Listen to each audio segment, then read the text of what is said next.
This is the only thing that blocks fat loss. It's the hormone insulin. Look, many years ago, I was obese, 250 pounds, and I discovered the keys to fat loss, and it starts with this hormone insulin. As you can see here on the screen, after I lowered my insulin levels, I lost 80 pounds of fat. I went from 34% body fat to as low as 6% body fat. Completely transformed my life. With this transformation, I uncovered the combination to the fat loss code, and it starts with insulin. It's not just me who got this benefit. I've applied this principle of lowering insulin to thousands of students from all across the world, different walks of life, and take a look at their before and afters. You can see one after the other. When we lowered their insulin levels, it unleashed fat-burning metabolism. I'm going to share with you in this lesson the best ways to lower insulin levels. This is the #1 key to weight loss. Let's start with the first step. The fastest, easiest way to lower your insulin levels is with intermittent fasting. Now, before I get into a specific intermittent fasting protocol, let me share how fasting helps with lowering insulin. And in addition to that, I'm going to give you several other tips in this lesson for lowering insulin. These are tips you probably have never heard before. But allow me to share this. Insulin is the bully of your hormones. When insulin is called, your fat-burning hormones, they're running away. They're hiding because they cannot coexist when insulin is around. He's the bully at the playground. When you are not practicing intermittent fasting, you allow insulin to come out and do its thing and bully your fat-burning hormones around. In short, when insulin levels are high, you are storing fat. You are gaining weight. When insulin levels are low, you are burning fat. You are losing weight. The fastest way to lower your insulin levels is with the following fasting schedule I'm going to share with you. I want you to think of your body fat, the extra weight you have on your body, as the freezers inside of your basement. And I want you to think of your liver and your muscle cells as the refrigerator inside of your kitchen. The first way we store energy is through the refrigerator. It's through your glycogen stores, your sugar reserves. You store sugar in the form of calories inside of your glycogen stores, your liver and your muscle cells. This is your refrigerator. Now, the benefit of using your sugar reserves, your refrigerator, is easy access. You open up the fridge, take food energy, put food energy back in. Same thing with your metabolism. Easy, quick access. You put sugar calories inside of your liver and muscle cells, pull it out for a quick use of energy, easy access. Here's the drawback: limited storage capacity. After you've filled your sugar reserves with about 2,000 calories, the average person could store about 2,000 calories, any extra calories are stored on your body fat, your stomach, belly fat, visceral fat, love handles, hips, on your face. That's a problem. Now, that type of fat we want to burn. In order to get there, we need to get access to those freezers in the basement. Again, the freezers in your basement are the body fat we want to burn. We need to get through all the groceries stored in your refrigerator in order to then go down to the basement and get all of the food stored in your freezer. Now, the drawback is that it might take a little bit longer to get to the freezers versus the refrigerator. The benefit, you have an unlimited supply of calories in the form of body fat that we're gonna burn for energy. Insulin is the hormone that determines how fast you'll get to burning the freezers in your basement, in other words, your body fat. Fasting is the quickest way to get there. I want you to follow this schedule. This schedule works so well. Again, I've showed you the testimonials in the beginning of this lesson, and if you're listening on the podcast, go watch it on YouTube to see the photos. Fasting is one of the key tools we use to accelerate fat loss by lowering insulin levels. And the schedule you're gonna follow is the following. For 6 days out of a 7-day period, you're gonna follow an 18-6 early time-restricted feeding schedule. That means every day for 6 days, each 24-hour period for 18 hours, you're in this fasted state. In this fasted state, every hour you're in this state, you lower insulin, lower inflammation, burn through your sugar reserves, and eventually switch over to burning fat for energy. So for 18 hours, you're gonna be in that state of fat loss. What can you have during those 18 hours is only water, coffee, tea, your supplements, no food, no snacks. For 6 hours, you're gonna have your meals. And a little bit later in this lesson, I'll share with you the best foods to lower insulin and the worst foods that raise insulin. But for 6 hours, you're gonna have 2 to 3 meals maximum. This works even better when those meals are earlier in the day. This is called early time restricted feeding. That means if you could get your eating window between 8 a.m., so that's your first meal, breakfast, 8 a.m., another meal at 10 a.m., and then your final meal at 2 p.m., 6-hour eating window, and then fast from 2 p.m. all the way until 8 a.m. the next day, that's gonna be the best schedule to blast fat. On top of that, we have one more day out of the week because you're only doing that for 6 days. The other day, you're gonna perform a 24-hour fast. So to put this on a calendar for you, to make it easy for you, let's say Monday through Saturday, you're gonna be eating between 8 a.m. and 2 p.m., having 3 meals. Sunday, you're gonna have 1 meal. You're gonna have a meal at 8 a.m., only breakfast, and you're gonna fast the rest of the day, go until Monday at 8 a.m. and break the fast. You're going breakfast to breakfast for 24 hours. Again, only having water, coffee, tea, electrolytes, no food. Going into a 24-hour fast allows your metabolism to lower insulin even more. It also lowers inflammation, pulls fat from the liver, fixes the digestive system, also repairs the brain, helps with neural inflammation, and it's one of the best ways to lose weight. So that is your fasting schedule. 18-6, eating earlier in the day between 8 a.m. and 2 p.m. for 6 days out of the week, and then a 24-hour fast 1 day out of the week. You'll continue doing this until you have achieved your desired weight loss. Now, before we get into what to eat during your eating window, you could get extra bonus points here if you perform a fasted cardio workout that Monday morning before you break your fast at 8 a.m. If you're already fasted from Sunday at 8 a.m. and then you go into Monday morning, let's say it's 7 a.m. Monday morning, you're 23 hours in a fast, and you do a cardio session, a walk, a jog, a run for just 30 minutes, you're gonna really accelerate the fat loss here. You're putting your body fat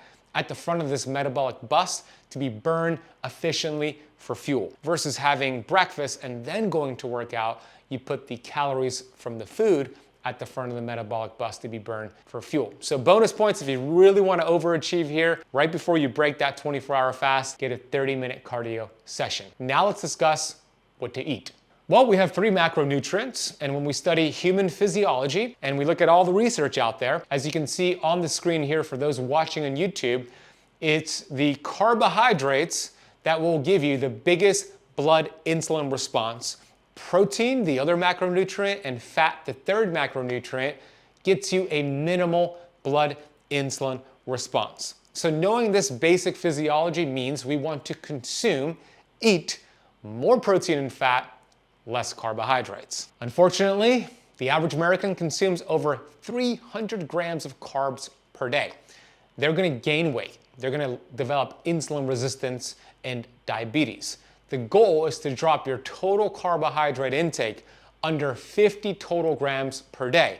So during that 6-hour eating window that I mentioned, you should not go over 50 total grams of carbs within that eating window from those 3 meals. Some healthier swaps here, just to make it simple for you, of high insulin producing foods with healthier, lower insulin response foods are the following. You want to remove the following foods. These will raise insulin levels and contribute to fat gain, not fat loss. We have oats and oatmeal, cereal, all bread, grains, fruit and fruit juices, quinoa, white rice, brown rice, potatoes and sweet potatoes, and all legumes, including beans, peanuts, lentils, and chickpeas. These are all gonna be a high insulin response if you consume them. We wanna swap those for the following. Cauliflower rice instead of white rice. Squash rice and cabbage rice are also good options. Eggs with the yolk are great for lowering insulin levels. Red meat, which include beef and lamb, and small fatty fish like sardines, mackerel, anchovies, salmon, herring, and organic poultry and organic pork. So the focus here is actually protein and fat. You want to aim to get 1 gram of protein per pound of your ideal body weight every single day, with the exception of that 24-hour fast, because obviously you're not eating. What does that mean? That means if you weigh 185 pounds right now, but your goal weight, your ideal body weight is 135 pounds, then you want to hit 135 grams of protein per day. You could use free trackers out there to track your macronutrients to make sure you're under 50 total grams of carbs and hitting your protein requirement. I personally use and recommend Chronometer. It's a free app over at chronometer.com/ketocamp. I'll drop a link for it down below. The carbohydrates you are consuming should come from non-starchy carbohydrate sources that have a low glycemic, which is blood sugar, and insulin response. So here are the best carbs for lowering insulin. We have broccoli, cauliflower, arugula, Brussels sprouts, avocados, olives, zucchini, cucumbers, asparagus, mushrooms, green beans, and cabbage, and also squash. So that covers when you're gonna eat, what you're gonna eat. Now let's discuss some other really important ways to lower insulin levels and help you burn fat. It turns out one of the best things you can do is go for a short walk after your meals to sensitize, in other words, lower insulin, lower blood sugar levels, and burn fat. Here's why. There's something called postprandial glucose. This means when you eat food, there is going to be a rise in your glucose levels. When your glucose levels increase, your pancreas then shuttles out insulin to take that excess glucose out of the bloodstream and packs it into your cells. First, it packs it into your liver and muscle cells, as we mentioned, your sugar reserves, then anything excess goes into your body fat. The higher your blood sugar levels go after eating, the more insulin is required to deal with that. Now, just by doing fasting and eating the healthier carbs and lowering your carbs and focusing on protein, that alone will lower insulin. The next thing here is to go for a walk to really lower insulin levels. So the research is really clear on this. When you go for a 20 to 30 minute walk after a meal, you will use that excess glucose as energy for fuel right away and require less insulin to deal with it, helping you burn fat faster. Here's what the studies show. This study on PubMed showed the effects of postprandial walking on the glucose response after meals with different characteristics. This is a very interesting study. The study showed that postprandial brisk walking substantially reduced the glucose peak in both studies, with no significant differences across conditions. When evaluating the glycemic response, so that is your blood sugars after eating, throughout the 2 hours post-meal, postprandial walking was more effective after consuming a lower carbohydrate meal, a mixed meal, and even a higher carbohydrate meal, although higher glucose values were observed when they had a higher carbohydrate meal. They say our findings show that a 30-minute postprandial walking session improves the glycemic response after meals with different carbohydrate content and macronutrient composition, with implications for postprandial exercise prescription in daily life scenarios.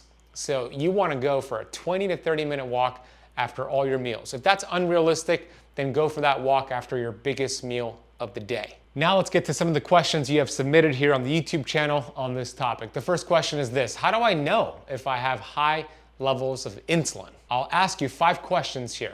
And if you answer yes to 2 or more of the 5 questions, chances are you have high levels of insulin, called hyperinsulinemia or insulin resistance. Question 1, do you have 20 pounds or more of extra weight on your body? Question 2, do you have skin tags on your body, typically found on your back, neck, and around your eyelids? Question number 3, do you have brown patches on your body around the neck and the armpit area? Question 4, do you get hangry when you skip a meal? Hungry and angry. You have lower levels of energy when you skip a meal. Question 5, do you feel tired after eating a meal, especially a high carbohydrate meal? These are all red flags of high levels of insulin. Now, the best way to know for sure if you have high levels of insulin is to get a fasting insulin blood test.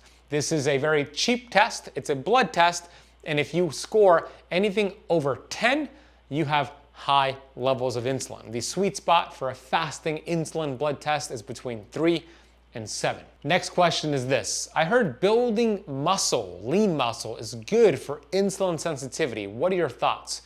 My answer, 100% yes. Muscle is an organ, and it's called the longevity organ for a reason. The more muscle mass you have on your body, now I'm not saying to become a bodybuilder, I'm just saying to build lean muscle. The more lean muscle you have, the more insulin sensitive you are. Studies show that. It is completely clear and straightforward. That's because muscle acts like a sponge to soak up excess glucose, which means your pancreas does not have to produce as much insulin to deal with glucose in your bloodstream. You're going to use it as an energy source for your muscle cells.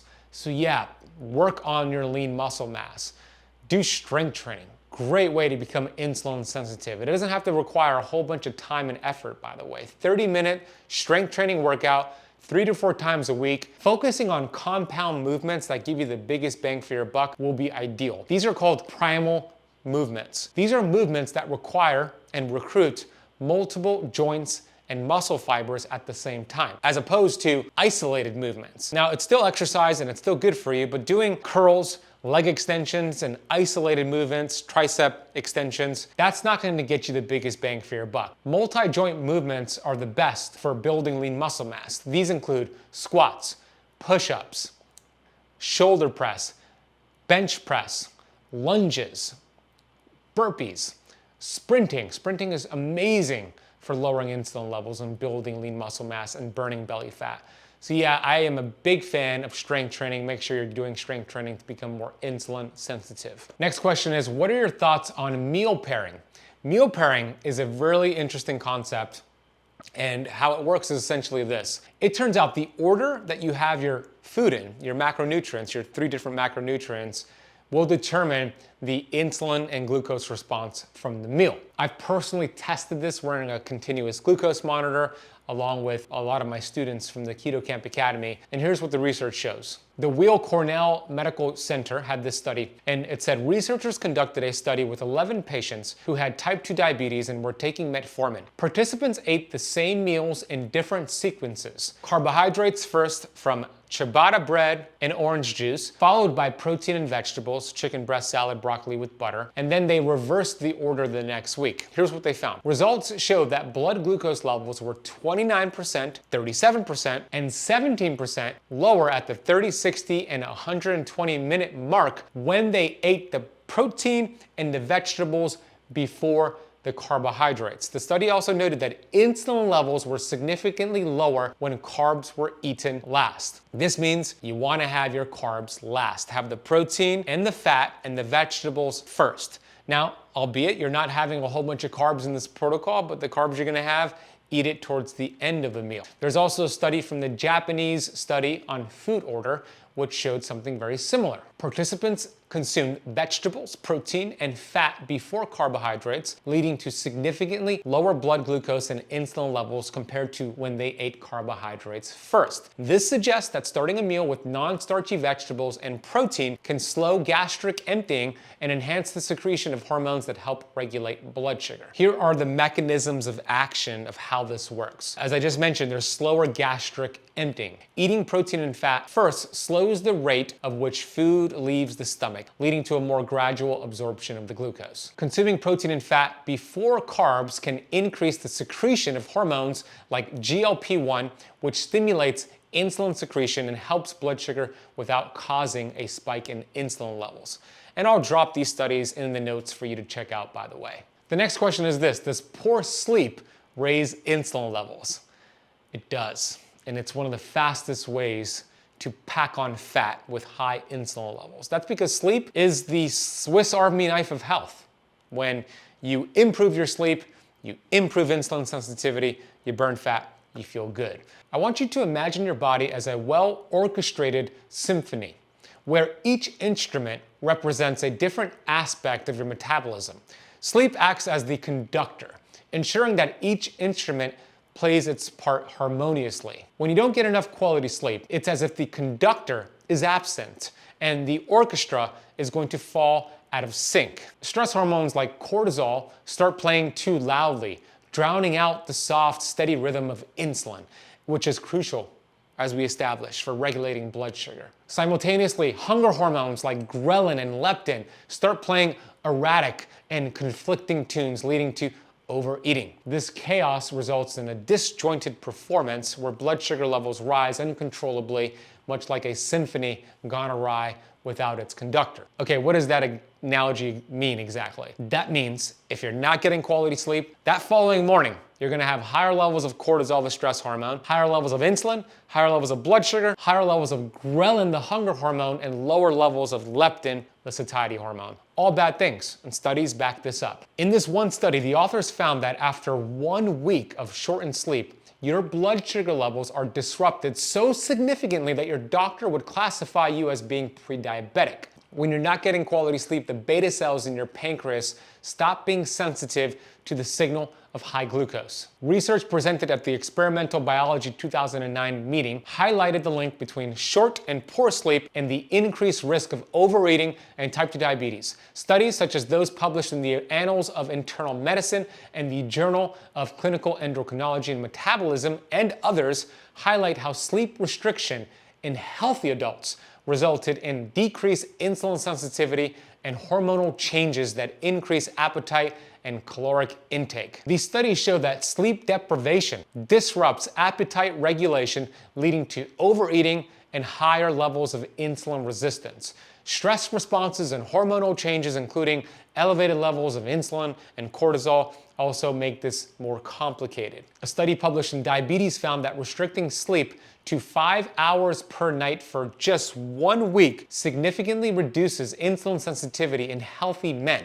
The study involved 20 healthy participants and demonstrated a 20% reduction in insulin sensitivity following sleep restriction. So part of your protocol here is to improve your quality of sleep.